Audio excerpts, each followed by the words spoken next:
Difficile bataille.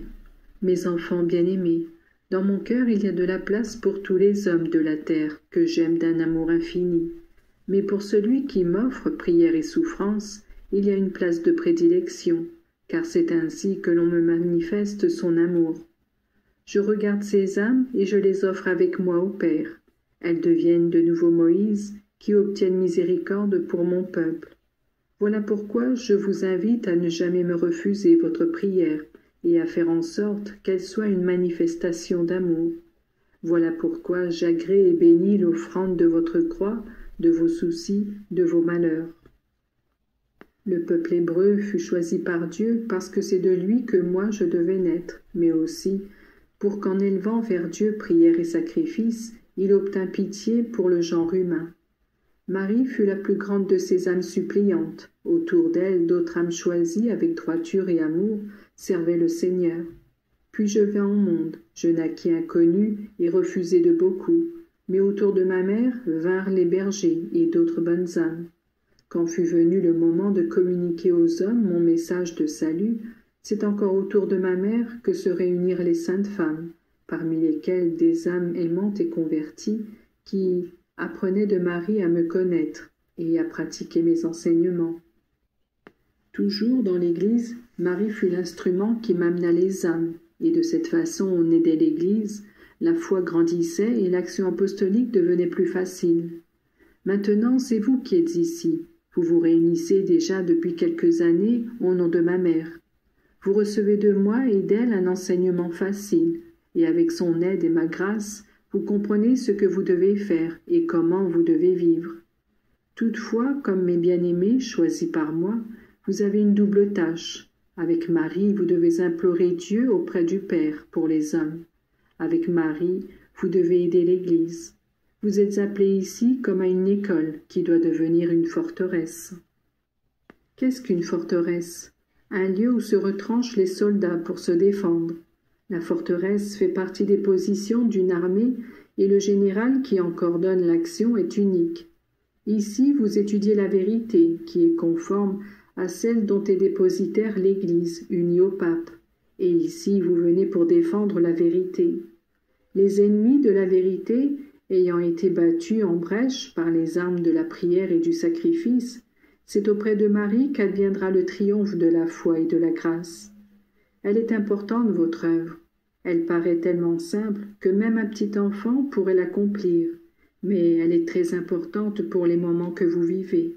Soyez donc assidus et fervents et ayez un vif désir d'apprendre. Le silence qui précède vos réunions sera le moyen de mieux comprendre ma parole, et l'enthousiasme que vous mettrez à l'écouter sera une grande joie pour ma mère qui la fera fructifier. Ainsi que soit constante en votre esprit la pensée de Moïse, qui, priant sur la montagne, faisait en sorte que son peuple, qui était le mien, pût vaincre. De difficiles batailles vous attendent contre Satan, qui devient de plus en plus fort, parce qu'il trouve parmi les hommes qui collaborent avec lui.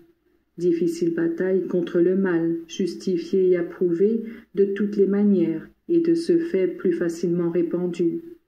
Enfin, c'est une difficile bataille également avec vous-même, à cause de la paresse et de l'inertie auxquelles vous êtes souvent entraînés. Toutefois, soyez toujours avec Marie, elle qui est forte comme une armée rangée en bataille, sera la toujours victorieuse à vos côtés. Je vous bénis tous, mes enfants, et je vous aime tant. Soyez le sel de la terre, soyez lumière dans les ténèbres. Recevez tout et donnez tout en mon nom avec Marie. Pénitence et humilité. Mes enfants bien-aimés, vous fêtez aujourd'hui le saint précurseur qui m'annonça à la foule rassemblée dans le désert près du Jourdain. Le désir de me faire connaître et aimer de tout le monde était profond en lui, qui déjà me connaissait et m'aimait. Sanctifié dès le sein maternel par ma présence dans le sein de Marie, il avait passé avec moi sa première enfance.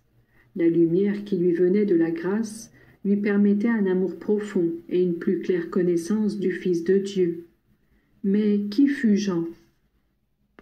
Il fut la voix qui annonça aux hommes le devoir de la pénitence, sous la double forme de l'humilité et de la charité. Il fut l'homme fort qui, loin du luxe et des mollesses, pouvait rappeler les autres à une vie de mortification et dénoncer avec intransigeance le péché et l'erreur.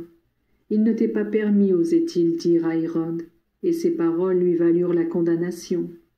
Mes enfants, la parole de Jean se répète continuellement au long des siècles. Ma mère est elle aussi une voix qui crie, et malheureusement toujours dans le désert, parce que les hommes, sourds à cette voix, ne se détournent pas du péché. La remontrance de Jean-Baptiste est celle que ma mère et moi devrions répéter partout. Il n'est pas permis de profaner les familles et de diviser ce que Dieu a uni. Elles ne sont pas permises certaines amours qui ont un relent debout plutôt que d'être des liens voulus par Dieu. Il faut encore de la pénitence et de l'humilité, de la mortification et de la prière, si l'on veut guérir ce qui est pourri. Le monde, comme Hérode, répète sa condamnation, mais la loi est toujours la même et elle ne peut changer. Je suis heureux que vous soyez venus ici pour puiser de la force, afin de vivre chrétiennement et pouvoir, par une vie de vertu, exprimer votre condamnation de l'immoralité qui déferle. Je vous bénis, mes enfants, et je prie avec vous. Je suis Jésus de miséricorde.